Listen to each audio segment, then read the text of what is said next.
নমস্কাৰ এভৰিৱান আপোনালোকে চাই আছে আমাৰ ইউটিউব চেনেল জিভিএন আসাম ডিডব্লিউৰ ফালৰ পৰা ৰেগুলাৰ এলপিইউপি শিক্ষক পদৰ নিযুক্তি সম্পৰ্কত এখন অফিচিয়েল নটিচ প্ৰকাশ পাইছে আৰু নটিচখনত বহুত বেছি ইম্পৰ্টেন্ট কথা লিখা আছে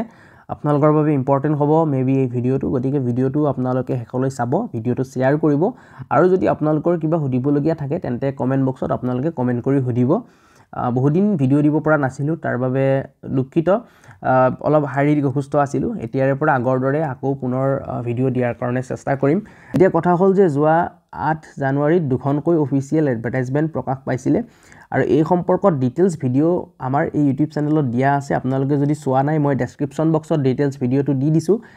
এডভাৰটাইজমেন্ট দুখনৰ গতিকে ভিডিওটো আপোনালোকে চাই ল'ব পাৰিব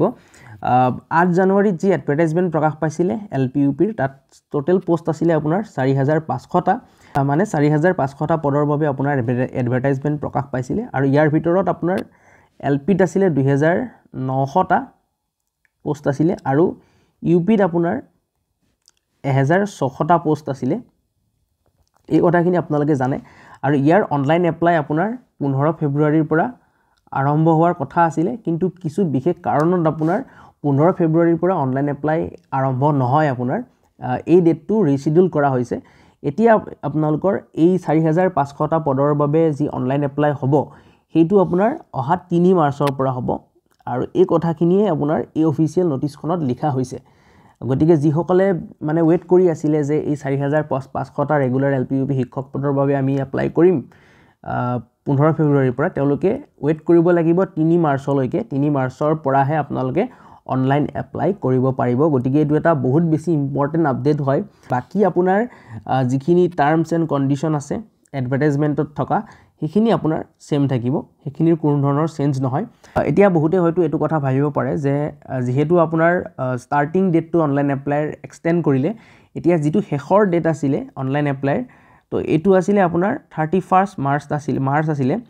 তো এটোৰো চেঞ্জ হ'ব নেকি চাওক এটো এই সম্পৰ্কত এই এডভাৰটাইজমেন্টখনত কোনো ধৰণৰ কথা লিখা নাই আৰু যদি এই ডেটটো যদি লাষ্ট ডেটটো যদি এক্সটেন্ড কৰে তেন্তে ফাৰ্দাৰ নটিচ প্ৰকাশ পাব তেতিয়া আপোনালোকে হেখিনি কথা গম পাব কিন্তু এজ অফ নাও এটোৱে আপডেট যে যেটো ষ্টাৰ্টিং ডেট আছিল অনলাইন এপ্লাই এটোহে এক্সটেন্ড কৰি দিয়া হৈছে কিন্তু আপোনাৰ ক্লোজিং ডেটটো এক্সটেন্ড কৰা নাই বাকিখিনি একেই থাকিব সো এইখিনি কথা আপোনালোকক ক'বলগীয়া আছিল এই ভিডিওটোত বাকি টেট কাম ৰিক্ৰুটমেন্ট টেষ্টৰ বাবে কাট অফৰ ভিডিও বহুতে লাগে বুলি কৈ আছে কিন্তু মই আপোনালোকক ক'লোই যে মই বহুদিন ভিডিও দিব পৰা নাছিলো তথাপিও আপোনালোকৰ বাবে মই আমাৰ টেলিগ্ৰাম যেটো চেনেল আছে এই ভিডিওটোৰ ডেসক্ৰিপচন বক্সত মই বাৰু টেলিগ্ৰাম চেনেলৰ লিংকটো দি দিম তাত গৈ আপোনালোকে জয়েন হ'ব পাৰিব তো তাত আমি আপোনালোকৰ বাবে পুল দিছিলো আৰু সেই পুলত বহুখিনি ভাল সহায়ে লাভ কৰিছো আৰু আমাৰ টেলিগ্ৰাম চেনেলটো যেহেতু ম্যাক্সিমাম টেট কাম ৰিক্ৰুটমেন্ট টেষ্ট দিয়া ক্যান্ডিডেটছে আছে গতিকে এটা ভাল আমি ৰেসপন্স পাইছো বুলি আশা কৰিছো আৰু তেনেকুৱা তাৰ ওপৰত বেছ কৰিয়ে আমি এটা কাট অফ উলিয়াইছো আপোনাৰ গ্ৰেজুৱেট টিচাৰৰ বাবে ইয়াতে আৰ্ট সায়েন্স সংস্কৃত হিন্দী গোটেইখিনিয়ে লৈ লৈছো মই তো এটা মই কাট অফ বাৰু ৰিলিজ কৰিছো কিন্তু ভিডিও দিয়া হোৱা নাই এনালাইসিস ভিডিওটো খুব সোনকালে কেইদিনমানৰ ভিতৰতে আপোনালোকক দি দিম তথাপিও আপোনালোকে যদিও ভিডিও দিয়াত অলপ দেৰি হ'ব পাৰে তথাপিও আপোনালোকে কাট অফটো চাই ল'ব পাৰে আৰু পিজিটিৰ বাবে আমি টেলিগ্ৰাম চেনেলতে এখন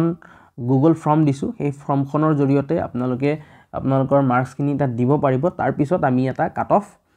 পিজিটিৰ বাবে উলিয়াব পাৰিম গতিকে এইখিনি আছিল কাট অফৰ কথা আৰু নটিচখনত যিখিনি কথা লিখা আছিল হেখিনি আজিৰ এই ভিডিওটোৰ জৰিয়তে জনালো এতিয়া যদি আপোনালোকৰ কিবা সুধিবলগীয়া থাকে তেন্তে কমেন্ট বক্সত কমেন্ট কৰি নিশ্চয় জনাব আৰু ভিডিওটো যিমান পাৰে আপোনালোকে শেয়াৰ কৰিব গতিকে লগ পাম আকৌ এটা নতুন ভিডিওৰ হৈতে তেতিয়ালৈ ধন্যবাদ নমস্কাৰ